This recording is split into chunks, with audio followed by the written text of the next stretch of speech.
আসসালামু আলাইকুম রহমতুল্লাহি ওবরকাতুহু। সম্মানিত দর্শক, বাংলাদেশের রাজনীতিতে এই মুহূর্তে কি আলোচিত হচ্ছে? দুটো বিষয়। পার্লামেন্টের ভেতরের রাজনীতি, আরেকটা হলো রাজপথের রাজনীতি।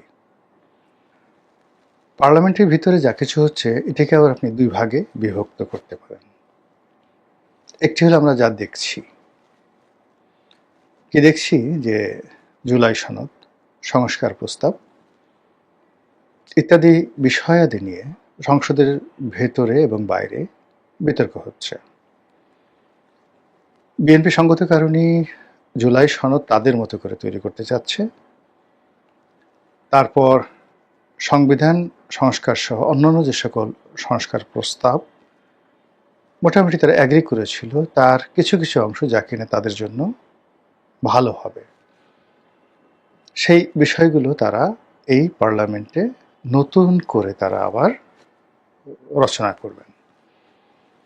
কিন্তু আল ইলিয়াস কমিশন বা জামাত কমিশন বা ডক্টর মোহাম্মদ ইউনূস কমিশন, তারা ৮-৯ মাস ধরে সেই যমুনাতে উপর্যুপরি একের পর এক বৈঠক করে সংবিধান সংস্কারের নামে, জুলাই সনদের নামে যে সনদ তৈরি করেছেন, যে দলিল দস্তাবেজ তৈরি করেছেন, এবং সেখানে যে স্বাক্ষর নেয়ার পরে তারা প্রধানমন্ত্রী রাষ্ট্রপতি ক্ষমতার ভারসাম্য, উচ্চকক্ষ নিম্নকক্ষ, সংবিধানের কি কি থাকবে থাকবে না, ৭১ এবং ২৪ এবং ৪৭ একই সমান্তরালে কিভাবে আগাতে পারে, এই যে মাস্টার প্ল্যান এবং ব্লু প্রিন্টগুলো তাদের ছিল, ওটা এখন বিএনপি কোনো অবস্থাতেই মানতে পারছে না বা মানতে চাচ্ছে না। অন্যদিকে জামাত এবং জামাতে যারা লোকজন রয়েছে, তাদের বট বাহিনী রয়েছে, তারা মনের দুঃখে, রাগে, ক্ষোভে, ক্রোধে যা মুখে আসে তাই বলে যাচ্ছে।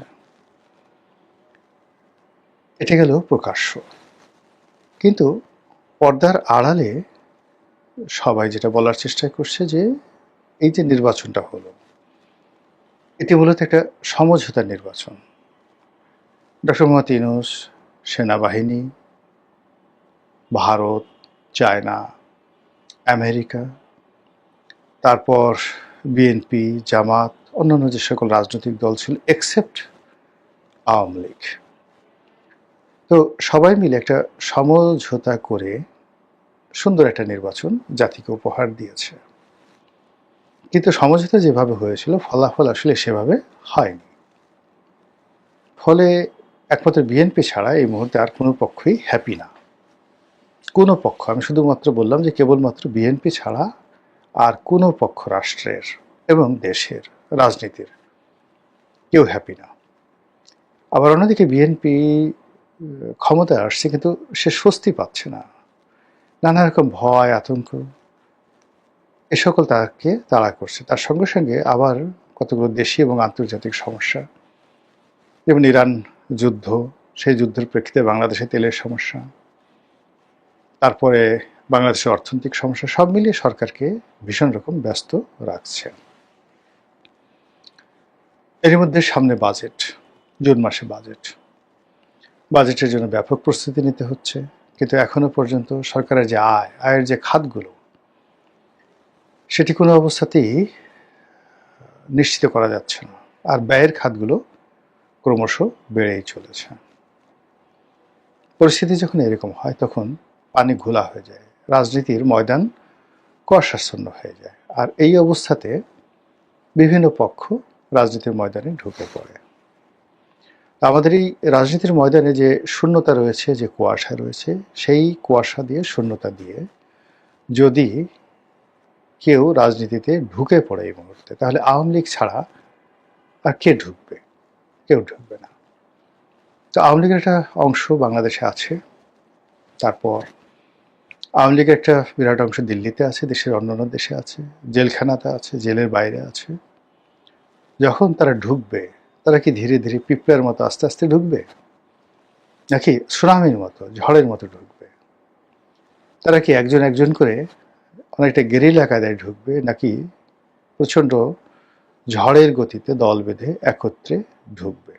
এই বিষয়গুলো নিয়ে আলোচনা করব। দ্বিতীয়ত হলো যে এই যে তারা যে ঢুকবে, এটি কিভাবে ঢুকবে, এই বিষয়টা নিয়ে আগে প্রথমে শুরু করি। প্রথমত হলো যে আপনারা জানেন যে ভারত আমাদের দেশের রাজনীতিতে অতি গুরুত্বপূর্ণ একটি শক্তি বা নিয়ামক। আমরা যতই বিরোধিতা করি, সেক্ষেত্রে বিএনপি বলেন, জামাত বলেন, অন্যান্য রাজনৈতিক দল বলেন, গোপনে প্রকাশ্যে তারা কিন্তু ভারতের বন্ধুত্ব বা সহানুভূতি কামনা করে আসছে। দ্বিতীয় ক্ষমতাধর রাষ্ট্র হল আমেরিকা। আওয়ামী লীগ তাদের কার্যকালে পুরো সময়টা ভারতকে খুশি রেখেছে, ভারতের বিশ্বস্ততা অর্জন করেছে, এবং ভারত যে কোনো বিচারে আওয়ামী লীগের উপর নির্ভর করে, ডিপেন্ড করে। তো এই যে ভারতের উপর আওয়ামী লীগের বিশ্বস্ততা, আওয়ামী লীগের উপর ভারতের বিশ্বস্ততা, এটা এখনো আছে। যদি না থাকতো তাহলে শেখ হাসিনা এবং অন্যান্য যারা আছেন তাদের সবাইকে ভারত যেভাবে আশ্রয় দিচ্ছে, প্রশ্রয় দিচ্ছে, সহযোগিতা করছে, এবং কেবলই মাত্র আওয়ামী লীগের জন্য ডক্টর মোহাম্মদ ইউনূসের মতো একজন বিশ্ববরেণ্য ব্যক্তি বাংলাদেশের ক্ষমতায় 17 মাস থাকা সত্ত্বেও তাদের দিকে ফিরে তাকায়নি। তো কাজেই বাংলাদেশের রাজনীতিতে আওয়ামী লীগকে ওয়াক ওভার দেওয়ার জন্য, আওয়ামী লীগের অনুপ্রবেশ ঘটানোর জন্য, আওয়ামী লীগের প্রত্যাবর্তন নিশ্চিত করার জন্য ভারত করছে না এমন কোনো কর্ম নেই। তারা যত রকম পলিসি লেভেল আছে, যত রকম চাপ আছে, তাপ আছে, এবং তাদের যত সফট পাওয়ার আছে, এটা তারা করছে। এবং ইরানের এবং আমেরিকার যদি যুদ্ধটা না হতো, এতদিন মানে ভারতের চাপে আমরা দিশাহারা হয়ে পড়তাম। এই যুদ্ধের ফলে সারা পৃথিবী এখন ইয়ানফসি করছে। ভারত নিজেরাই তাদের সমস্যা নিয়ে ভীষণ রকম চিন্তিত, বিব্রত। কাজে এই যুদ্ধের কারণে তারা বাংলাদেশের বিষয়ে, শেখ হাসিনার বিষয়ে, আওয়ামী লীগের বিষয়ে তারা স্থিরভাবে সিদ্ধান্ত নিতে পারছে না। কিন্তু তারপরেও কিন্তু তাদের কূটনীতি থেমে নেই। পরিস্থিতি যখন স্বাভাবিক হবে, ভারত এখানে যা কিছু করার আওয়ামী লীগকে ফিরিয়ে আনার চেষ্টা করবে। বিকল্পভাবে তারা বিএনপির সঙ্গে সম্পর্কটা রক্ষা করবে কেবলমাত্র আওয়ামী লীগকে ফিরিয়ে আনার জন্য। এবং এর জন্য বিএনপির মাথায় হাত দেওয়া দরকার, পিঠে হাত দেওয়া দরকার, বিএনপিকে যে কোনো সুযোগ সুবিধা দেওয়া দরকার, তা সেটা করবে।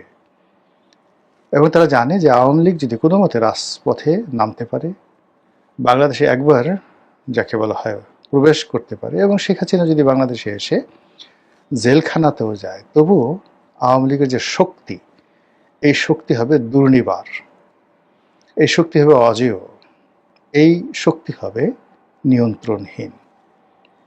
একাগারের সময় শেখ হাসিনা, খালেদা জিয়া দুজনেই জেলখানাতে ছিলেন।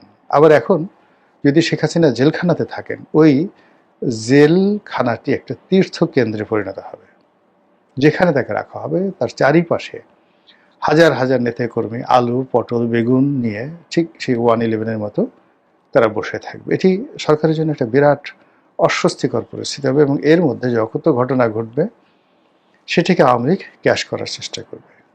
এবং এই সুযোগটাই আসলে ভারত দিতে চাচ্ছে আওয়ামী লীগকে, এবং আওয়ামী লীগ সেইভাবেই নিজেদেরকে তারা প্রস্তুত করছে। তাদের অর্থ আছে, টাকা আছে, কানেক্টিভিটি আছে, সরকারের বিভিন্ন জায়গাতে তাদের লোকজন আছে, এবং একই সঙ্গে আন্তর্জাতিক কানেক্টিভিটি আছে। তো সেইগুলো যখন একত্রে কাজ করবে, তখন আওয়ামী লীগের যে ফিরে আসার গতি, এটি হবে অনেকটা সুনামির মতো, মরুঝড় সাইমুমের মতো।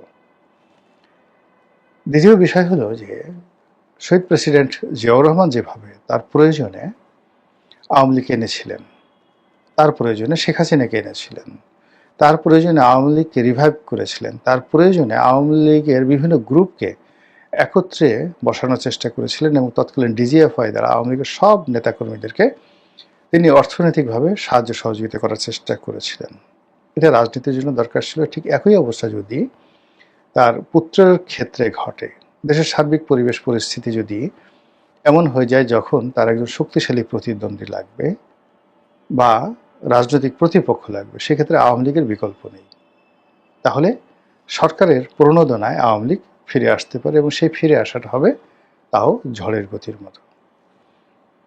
সরকার বিরোধী যে পক্ষগুলো আছে, জামাত এবং অন্যান্য যে রাজনৈতিক দল, তারাও আওয়ামী লীগের দ্বারস্থ হতে পারে, অথবা আওয়ামী লীগ সরকারকে বিপর্যস্ত করার জন্য জামাতের সঙ্গে হাত মিলাতে পারে, এবং এটার সম্ভাবনা খুবই বেশি, খুবই বেশি। এখানে দুটো জিনিস দেখেন, সেটা হলো বিএনপির একটা ব্রুট মেজরিটি আছে, জনপ্রিয়তা আছে, কিন্তু ভারতের সাথে সম্পর্ক, পাকিস্তানের সম্পর্ক, আমেরিকার সাথে সম্পর্ক, এই সম্পর্কের ক্ষেত্রে বিএনপির সাথে জামাত এগিয়ে আছে। অর্থাৎ পাকিস্তানের সাথে সম্পর্ক, তুরস্কের সাথে সম্পর্ক, মুসলিম বিশ্বের সাথে সম্পর্ক, আমেরিকার সাথে সম্পর্ক,